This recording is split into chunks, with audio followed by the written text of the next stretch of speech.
Hi, it's Carrie here at Barefoot Consultants, and in this edition of the newsletter, I want to invite you to designate a place where you are going to save information related to your journey of becoming an English teacher.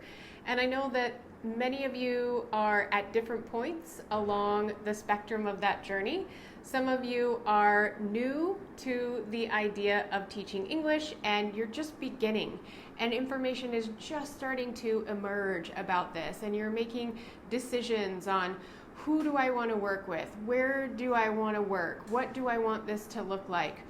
And that's really valuable information to start capturing so that you can answer those questions. So even if you're just new here, I want you to start thinking about, where am I going to save this information? Because it's going to become increasingly more important that you do have a designated place that you are saving information and resources. So for those of you who are new, some of the information that you might start saving is any place that you might be interested in working, contacts, any tips or blogs or anything that talk about what it's like to teach in the country that you might want to go to, or to teach online to a certain type of student that might be the perfect student for you. So then as you move into the next part of the journey, which is starting to apply for jobs or setting yourself up to start engaging students, now you're looking at a whole new set of information that you are going to want to start gathering. So you are going to be presenting yourself as an English teacher, which is something that maybe you've never been paid to do before. We all have taught people many things in our life. We have either taught children or grandchildren, nieces, nephews, people in our lives. We have been the teacher of something new to them. So we all have this experience, but many of us have never held the post of teacher. So we haven't always thought about ourselves in those terms. And here at this stage, you're going to have to start describing yourself as a teacher and really presenting yourself as, this is who I am as a teacher. This is how I show up as a teacher. So start thinking about that. When you're teaching in the world, what kind of teacher are you? Are you a patient teacher? Are you encouraging? Are you challenging? Those are all perfect ways of being. There is a student out there, there is an employer out there who is looking for any one of those things. But they need to know that that is one of your traits and qualities that will make you a great teacher. And so I would invite you to start looking at, how am I showing up in the world as a teacher? Where am I doing that?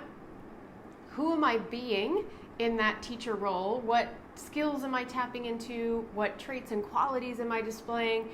And capture them. Create a designated space, a document, or someplace that you're saving this information that you can go back to easily and quickly, because you don't want to lose this information. You can even start asking people in your life, when you do show up as a teacher, how do I come across as a teacher? If you had to describe me, what kind of teacher am I? And start keeping that information, because we all know that one of the hardest things to do is to create a CV or a resume or a bio and talk about ourselves. It's hard. It's one of the most challenging things that we do. So if you start early on in the game, really thinking about yourself that way and identifying the teacher traits that you have and capturing what other people say about you as a teacher, this task is going to be so much easier. But it's going to be hard if you have all of these bits and pieces of information scattered in 100 different places. Decide today where you're going to keep that information and stick to it, okay? Now, you're applying for jobs at this stage. This is the type of information that it's great to start keeping track of. In addition to what I talked about before, where am I going to work? Any information that might help me get the post that I really want. Then, once you get into the role of being a teacher, either as a tutor or a teacher in a classroom, you are going to want to have a designated place where you are storing resources, teaching resources, things that will make your life easier as a teacher, will enhance the learning process of your students, make learning more fun, keep students engaged, keep your tutor students coming back to you month after month after month, because they enjoy the quality that learning experience that you're giving them.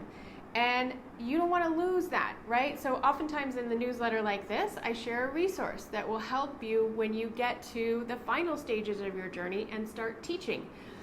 Capture those, keep them somewhere. You don't want to be thinking, oh yeah, I remember about 6 months ago, Carrie shared a great resource that would be perfect right now. How do I go back and find that? Think of the hours or minutes of your life that you are going to have to dedicate to finding that information. If you see a resource shared here or anywhere that you think might help you when you get into the classroom, decide today where you're going to keep that information. Where is it going to go so that you can quickly and easily get to it? And you might even want to give it a label like grammar game or perfect for beginners or whatever. So just a few little, if it's a URL, if it's a website address, give it a little hint about what that is, because we all know that a website address is usually not very descriptively helpful. So make sure that you are helping yourself down the line by keeping good records now.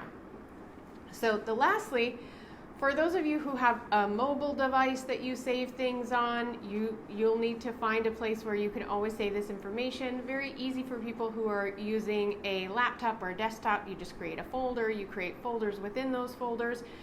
You might want to think about using something like Google Drive, for example, so that you can access that information anywhere, even if you don't have your own personal device. And there is a really great tool out there called Evernote that can be incredibly helpful for this type of task. And Evernote is you have a subscription to this service, which allows you to clip information off of the internet, capture information off of the internet. Sometimes you want to capture a whole page, sometimes you just want to capture the section of a page, sometimes you just want to save the address or the URL. It allows you to do all of these things, and it saves them in a cloud for you. And in Evernote, you can set up different folders and you can do all the things.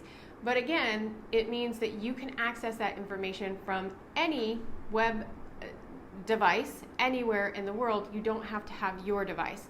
So my invitation to you is decide today where you're going to be keeping all of this information, and then be diligent about it.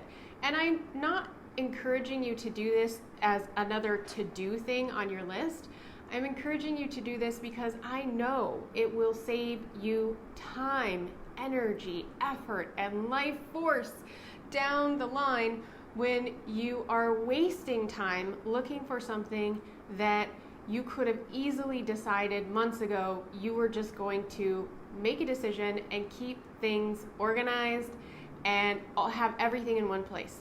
So that's my invitation to you this week. Decide today where you're going to keep those things. Make a designated place where that's going to happen, or subscribe to something like Evernote. I'll leave the information below here for you to check that out and educate yourself more on that.